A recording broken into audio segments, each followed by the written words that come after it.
За эцэг эхчүүдтэй энэ өдрийн мэндийг хүргэе. Тэгэхээр Facebook дээр шинэ пэйж хуудас нээлээ. Орчин үеийн сэтгэл зүйн ухааны ололтуудыг ашиглан хүүхдүүдэд яаж мундаг, амжилттай хүмүүс болох вэ гэдэг цогц зөвлөгөөг та бүхэнд өгөх болно. Эцэг эхчүүд та бид хүүхдээ амжилттай, мундаг чадвартай, нэр хүндтэй, за магадгүй баян хүн болоосоо гэж хүсдэг. Эцсийн дүндээ аз жаргалтай хүмүүс болон амьдралыг сайхан өнгөрүүлсэ гэж боддог. Мэдээж бид нар хүүхдээ залхуу, бүдүүлэг, өөртөө итгэлгүй, зарчим, итгэл үнэмшил байхгүй, сэтгэл зүйн буруу хандлагатай, буруу зуршилтай хүмүүс болохыг хүсэхгүй. Тэгэхээр хүүхдийн боловсрал, хүүхд одоо ямар хүн болж төлөвшөх вэ гэдэг энэ боловсролын системд эцэг эхчүүдийн үүрэг оролцоо маш өндөр байдаг юм а гэдгийг орчин үеийн сэтгэл зүйн ухаан бол судалж гаргаад байна. Харамсалтай нь Монголын маш олон эцэг эхчүүд өөрсдийнхөө үүрэг оролцоог ухамсарлахгүй байна. Харин эсрэгээр тэд хүүхдийнхээ боловсролыг энэ улсын боловсролын систем буюу цэцэрлэг сургууль, их сургуульд найдаж байгаа. Мэдээж цэцэрлэг сургууль, их сургууль бол хүүхдийг түрүүн ярьсанчлан мундаг, чадвартай ийм хүн болгож өсгөх үүрэгтэй. Гэхдээ эцэг эхийн үүрэг бол энэс дутхгүй өндөр юм аа. За өнөөдрийн байдлаар Монголын энэ боловсролын систем дээр бол сая 350 мянган хүүхдүүд суралцж байна. Тэгэхээр нийтдээ тэгээс 22 насны сая 350 мянган хүүхэдтэй.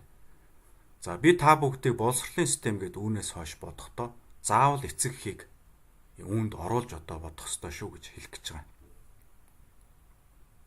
Ингээд энэ тэгээс 22 насны хүүхдүүд маань эцэг эх цэцэрлэг сургууль, их сургуулиар дамжаад 22 настай насанд хүрээд төлөвшөж дуусаад боловсрч дуусаад компаниудад ажилд ордог. Миний хувьд компани гүйцэтгэх захирлын ажлыг сүүлийн 10 гаруй жил хийлээ. Энэ хооронд 20-с 2000 хүртэл хүнтэй багийг удирдах ажилласан байна. Тэгэд өөрөө бас энэ боловсролын системийн бүтээгдэхүүний хувьд бол манай боловсролын систем ямархуу чанар чансаатай бүтээгдэхүүн үйлдвэрлэж гаргаад байгаа юм бэ гэдгийг бол маш сайн мэдэж байна. За анх 21 настай бас дилерийн ажил аваад банкнд ажилд ороод энэ олон улсын санхүүгийн зах зээл дээр ажиллах завшаан тохиолдсон. Ингээд дэлхийн улс орнуудын банкируудтай өөрийгөө харьцуулах юм жиших боломж гарсан юм аа. Ингээд үзэхэд бол үнэхээр одоо манай боловсролын систем бол дампуурсан. Эндээс ерөөсөө тэр боловсролтой хүн бол бэлтгэдэж огт гарахгүй байна. Тэгэд мэдээж энэ цэцэрлэг сургууль, их сургуулийнхаа энэ системийг реформ хийж барууны орнуудын жишгт ядаж одоо авчиж хүрэхэд бол маш их хугацаа хэрэгтэй. Тийм учраас хэрвээ эцэг эхчүүд та бүгд өөрсдийнхөө үүргийг одоо хүүхэдтэй хоол унд өгөөл, хувц хунраар хангаал, сургуульд оруулж өгөөл ингээл боловсролын чинь одоо үүрэг дуслаа гэж бодож байгаа бол энэ бол одоо туйлын харамсалтай, туйлын буруу дүгнэлт болно. Тийм учраас энэ контентыг би бэлтэж байгаа. Эцэг эхчүүд та бид боловсролын системийг өгч чадахгүй байгаа тэр хэсгийг та бид өгөх боломжтой. За ингээд ер нь ямар одоо мэдлэг, туршлага дээр үндэслээд энэ сэтгэл зүйд суурилсан боловсролын зөвлөгөөнүүдийг хүргэх гээд байгаа вэ гэдгээ товчхон хэлье. За гүйцэтгэх захирлын ажил авснаас хойш 10 гаруй жил сэтгэл зүйн ухааныг бол судалж байна. Яагаад сэтгэл зүйн ухааныг судалсан бэ гэхээр мэдээж ойлгомжтой. Одоо гүйцэтгэх захирлын ажил аваад одоо залуучуудыг ажилд аваад ингээ ажилуулах гэхээр ерөөсө болдгоо. Нөгөө л түрүүн ярьсан нөгөө бүдүүлэг, залхуу, өөртөө итгэлгүй, өөрийгөө илэрхийлж чаддаггүй, хандлага буруу, тэ хулгай хийдэг, худлаа ярьдаг бүх юм буруу юм яваадсан. Тэгэд би юу гэж бодсон гэхээр ерөөсөө эн чинь сэтгэл зүйн асуудал юм шүү, боловсрал гэдэг чинь. Сайн одоо компанид ажил хийгээд амжилттай, баян, мундаг явна гэдэг чинь зөв сэтгэл зүйтэй байх асуудал юм биш үү гэж судалж эхэлсэн. Үнэхээр тийм байсан. Ингээ 10 гаруй жил судаллаа.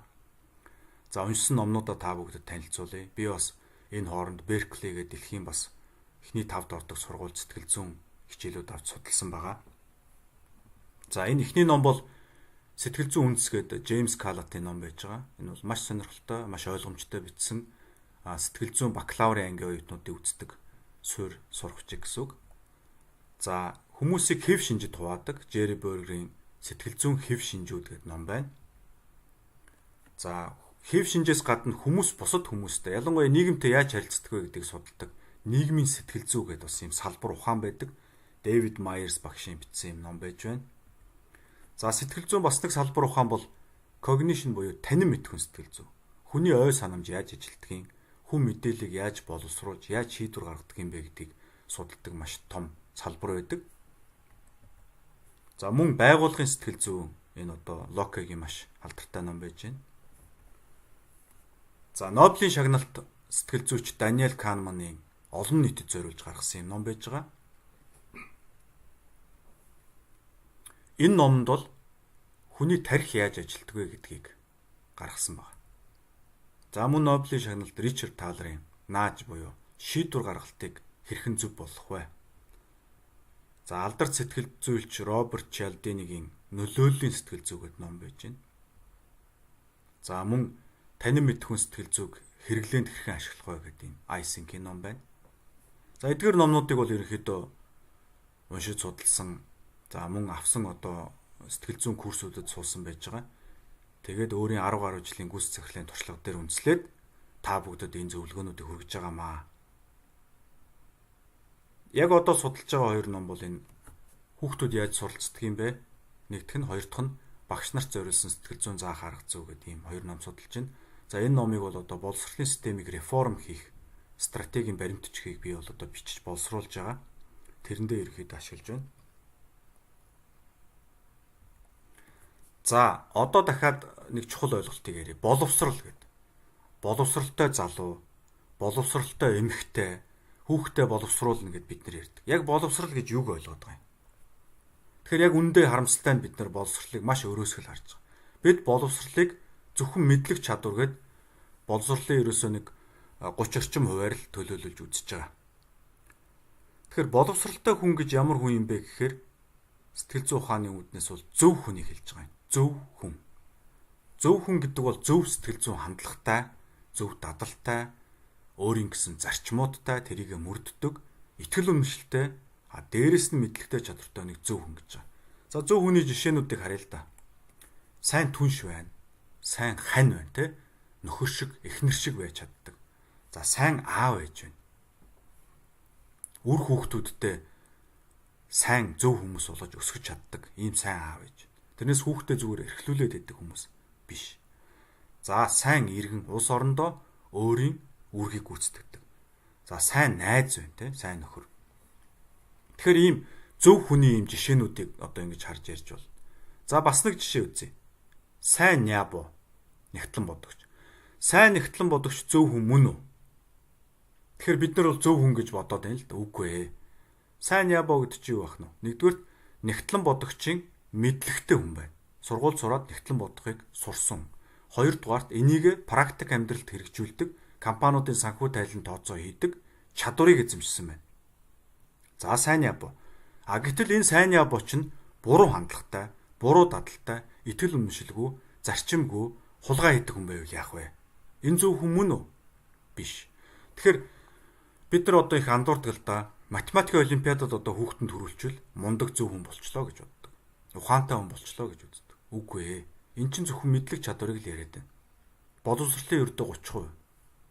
За хүүхэд чинь түүхийн хичээл дээр онц авчээ. Сургуулийн онц төгсчээ. Энэ зөв хүн мөн үү? Биш ээ. Энэ бол мэдлэгээ одоо цээжлэх журмаар мэдлэг суралцаа тэрийгэ эргүүлж цээжснээ шалгуулаад онцтой авсан байна. Зөв хүн ерөөсөө болоогүй. Зөв хүн болсон гэж хэлж болохгүй. Өөр зөндөө олон зүйл дутуу байж магадгүй байна. Тэгэхээр боловсрал дээр ерөөсөө одоо боловсролын систем түүнийг реформ хийнэ гэдэг асуудал бол ингэж яригдаж байгаа. Өнөөдрийн Монголын боловсролын системээс түрүүн би хэлсэн. Яагаад чанаргүй бүтээгдэхүүнүүд, компаниудын хэрэгцээ шаардлага тэнцэхгүй хүмүүс бэлтгэдэн гараад байна вэ гэхээр зөв хүн болгож бэлтгэж чадахгүй байна. Зөвхөн цээжлэлтээр суурилсан ийм боловсролын систем байгаа учраас болохгүй бид нар Монгол хүмүүс одоо олон улсын тавцанд очихороо харьцуулагддаг, чамлагддаг, хандлагын хувьд гологддог ийм асуудал гараад байгаамаа. За ингээд тэгэхээр боловсрал гэдгийг бид нар ерөөсөө боловсролын суурь бол сэтгэл зүй юм а гэж тодорхойлж болж байгаа. Сэтгэл зүйн хувьд эрүүл, сэтгэл зүйн хувьд зөв төлөвшөлтөй ийм хүн бол боловсролтой хүн юм а. Ягаад тэгэхээр мэдлэг чадварыг одоо орчин үед интернетээс дорхноо болоод авчиж байна. Зөв сэтгэл зүйн хандлагатай хүн бол тэр боловсролыг одоо мэдлэг чадварыг олох шиг тийм амархан юм бол орчин үед байхгүй болсон. За тэгэхээр эцэг эхийн зорилгыг цааш нь одоо аваад үзье л да. Ийм одоо олон чанаруудыг өөртөө төлөвшүүлсэн сэтгэл зүйн хувьд те. За одоо гарнаас нь одоо ажил гардаг, тархинаас нь зөв бодол ургадаг ийм л хүмүүс бэлдэх гэдэг нь шүү дээ. Ирээдүйд баян, мундаг, чадвартай, нэр хүндтэй болох ийм хүмүүсийг бэлдэх гэдэг нь. Тэгвэл энийгээ одоо юугаар хэмжих вэ гэж байна. Тэгээ энэ дээр бол ерөөсөө одоо ийм л хэмжигдэхүүнийг ашиглаж байгаа. Өндөр бүтээмжтэй хүмүүс. Та хүүхдээ өндөр бүтээмжтэй хүн болохын төлөө зориод ажил. Би танд тэрийг хэрхэн хийх вэ гэдгийг орчин үеийн сэтгэл зүйн ухааны ололт одоо амжилтуудыг судалсны үндсэн дээр танд зааж өгье. За мөн сэтгэл зүйн салбар ухаан байдаг л да. Humanistic psychology буюу хүн төвтэй сэтгэл зүй гэж. За энэ сэтгэл зүйн ухаан юуг судалдаг вэ гэхээр аз жаргал гэж юу юм? Хүн яахаараа одоо баяр хөөргийг олж авдаг юм. Хүн яавал одоо сайн сайхан амьдрах юм бэ гэдгийг судалдаг. Ийм сэтгэл зүйн салбар ухаан байж байгаа. За энэний одоо гол төлөөлөгч одоо Маслоу гэдэг та бүгд бас сонссон. Маслоуын гурвалжин гэдээ бид нар ярьдаг. Тэгэхээр энэ humanistic сэтгэл зүйд бол аз жаргалын суурь нь бол өндөр бүтээмж юм а гэж тодорхойлж гаргасан байна. Аз жаргалтай хүүхдүүдийг бид нар бий болгоё. Аз жаргалтай одоо хүмүүсийг бэлтгэе гэвэл өндөр бүтээмжтэй хүмүүсийг бий болгох хэрэгтэй. Өндөр бүтээмжтэй хүний гараас нь ажил гарна, толгойноос нь дандаа одоо эерэг санаа, эерэг бодлууд ундарч гарна. За энэний үр дүнд бол нөгөө хүн маань амжилттай, мундаг, баян, чадвартай ийм хүн болж чадах юм аа. Нөгөө түрүүн яриад байгаа сайн аав, сайн ээж, сайн иргэн, сайн найз нөхөр, сайн ажилтан, сайн лидер болж чадна гэсэн үг. Тэгэд миний хувьд бол одоо өөрөө эцэг хүн, за өөрөө гүйцэтгэх захирал хүн, удирдагч хүн, олон мянган залуучуудыг удирдах өнөөдөр хүртэл ажиллалаа. Ингээд ерөөсөө энэ болохгүй байна. Ерөөсөө энэ боловсролын систем, манай эцэг эхчүүд хүүхдүүдтэй өгж байгаа энэ хандлага боловсрол болохгүй байна. Систем нь болохгүй байна. Энийг одоо яаж засах вэ гэж одоо 10 гаруй жил бодлооч хилээсэн. Ингээд ирээдүйд Монгол улс, Монгол үндэстэн оршин тогтнох уугүй юу гэдэг бол бидний боловсролоос шууд хамаарна. Өөрөөр хэлбэл бидний сэтгэл зүгээс хамаарна. Тэгэд Монголын хүүхдүүдэд аз жаргалтай, чадвартай, дэлхийн түвшний хүмүүс болоход бол эцэг их таны үүрэг хязгааргүй их. Би 10 гаруй жилийнхээ судалгааг одоо 10-20 минутын видео болгоод танд хүргэж байгаа. Та энийг залхууралгүй цаас гаргаад үцэг бал бариад тэмдэглэл хөтлөөд хүүхэд дээрээ яг бодтой туршиж үзээд ингээд одоо үзээсэй гэж хүсэж байгаа. Тэрнээс орой зүгээр орондоо цаг нөхцөх зорилгоор үздэг ийм фейсбુકийн видео байдлаар бити хандаарай гэж хүсэж байгаа. Тэгээ энэ видеог бол зөвхөн эцэг эхчүүд үдээгүй багш нар одоо авч ашиглах боломжтой. За залуучууд өөрсдөө аваад хэдийгээр эцэг их болоогүй байсан ч гэсэн магадгүй эцэг их болсон ч гэсэн өөрсөд дээрээ одоо энэ сэтгэл зүйн хэв шинжүүд байна уугүй юу гэдгийг бол бас авч үзэх ёстой. Тэгэд би бол аль болох товчхон ойлгомжтой одоо видеонуудаа одоо цаашд хүргэх болноо. Ингээд энэ одоо танилцуулга видео, ерөнхий видеог сонссон та бүгдэд амжилт хүсье. Үр хүүхдээ дэлхийн түвшний Монгол үндэстнийг дэлхийн цээжинд дахин гаргах ийм хүмүүс болохын төлөө өөрсдийгөө золиослцгоё. Амжилт хүсье.